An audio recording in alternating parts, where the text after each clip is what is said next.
The Northport-East Northport School District voting to close 2 elementary schools due to declining enrollment. So what does it mean for your children? News 12's Christine Nsinga is live in Northport to explain what happens next. Christine. Well, Macy, we're at the Northport High School. This is where the vote happened earlier this evening. Beforehand, many students and parents told me they were holding out hope that the board would see their concerns and see it their way. They walked out of the meeting tonight devastated after they voted to close those 2 schools.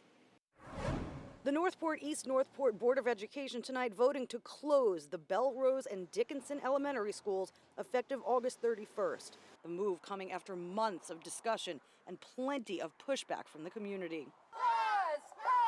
Do the right thing! A number of families held a rally just before tonight's vote asking the board to pause the decision as everyone continues to deal with the pandemic. These small children, yeah, they're resilient, but they're going through so much change already, and they've had so many changes and so much loss in their lives.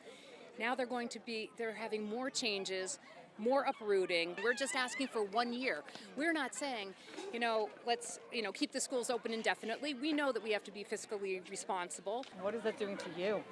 I mean, the upset and the devastation is being felt at every level in our family, in this community. I'm going to go to the middle school, which I'm very unhappy about. Anthony Carter will now be attending 5th grade in the middle school instead of having another year in elementary school. In addition to that, he says he already knows his class is being split up in the move. He says he and his friends talk about it a lot. We talk about in school, we're going to really miss each other. The board pointing to declining enrollment, aging buildings, and projected drops in tax revenue as the reasons for their decision. Some members saying putting off the decision until next year wouldn't eliminate the issues. It would only shift it to another year.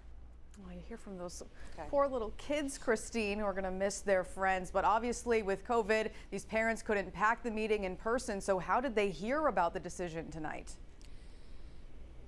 They had 2 options, Macy. They did allow 100 people in the room where the meeting took place. That includes board members as well. So they did have a decent sized crowd in there. The other option was it was held on Zoom. That's where we chose to watch it. And the reason you didn't hear directly from the board members in that piece right there, who did have a lot to say, and many of them did speak for a long time saying this was a hard decision. The audio playback, when we went to play it back, wasn't great. It was tough to hear. So that's why we didn't include it in that piece.